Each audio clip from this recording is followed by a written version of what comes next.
ان لوگوں کے ساتھ بھلائی کا سلوک کرو، خیر کا سلوک کرو، اچھائی کا سلوک کرو، بے شک اللہ محسنین سے محبت کرتا ہے۔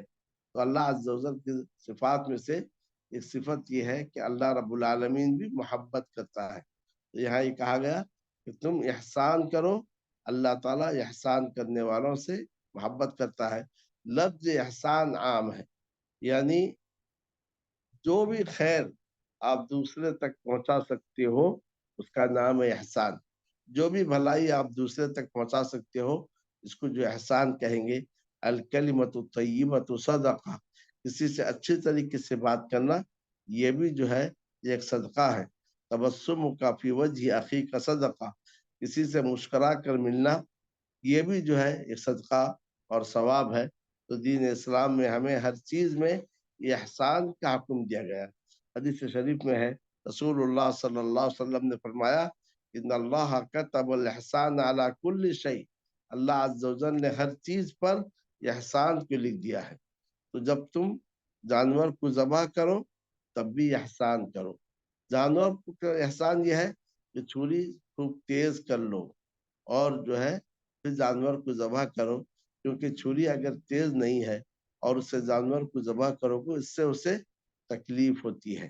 تو ہر چیز میں دین اسلام نے ہمیں حسن کو اختیار کرنے کی ترغیب دی ہے، اور لوگوں کے ساتھ نیکی اور بھلائی کے کرنے کی اللہ عز و جل نے ہمیں حکم دیا ہے۔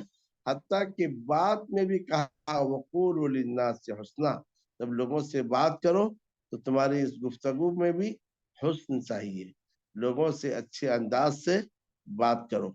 تو ان آیات میں بہت سارے احکام تھے، اور آنے والے آیات میں بھی حج کے بہت سارے احکام دیے گئے ہیں۔ اللہ رب العالمین سے میری دعا ہے کہ اللہ عز و جل ہمیں قرآن کے فہم کی، قرآن کی سمجھ کی توفیق عطا فرمائے، اور اس کتاب مجید کو ہمارے لیے روز محشر شفاعت کا ذریعہ بنائے اور ہمارے خلاف حجت نے بنائے۔ صلی اللہ تعالی علی النبی الکریم وعلی آلہ وصحبہ اجمعین۔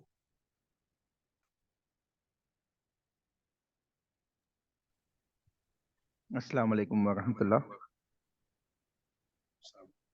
آپ میں سے کسی کا کوئی سوال ہو تو پوچھ لیجیے۔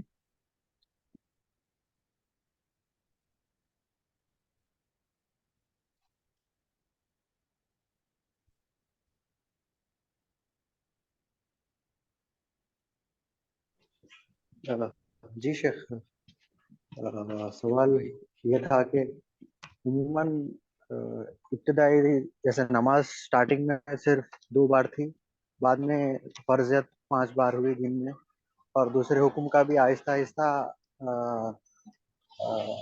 شدت بڑھتی، مطلب شدت نہیں، ہارڈ ہوتے گئی عبادت۔ لیکن روزے میں پہلے اتنا مشکل تھا، پھر بعد میں رات میں آسانی کری گئی، اس کی کوئی خاص وجہ ہے سر؟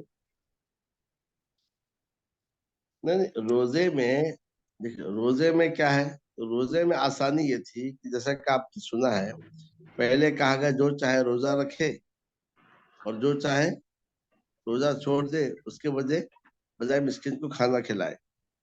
تو اس کے بعد جیسے عادت ہو گئی اور کہا گیا روزہ رکھنا بہتر ہے، اس کے بعد حکم دیا گیا اب کسی کو اختیار نہیں ہے، اختیار کو ختم کیا گیا۔ یہ ہوا روزے کے تعلق سے۔ رہا یہ کہ روزے کے رات میں جماع سے جو پہلے منع کیا گیا تھا، اصل میں یہ پہلے کی شریعت تھی، یعنی کوئی نیا حکم نہیں دیا گیا تھا۔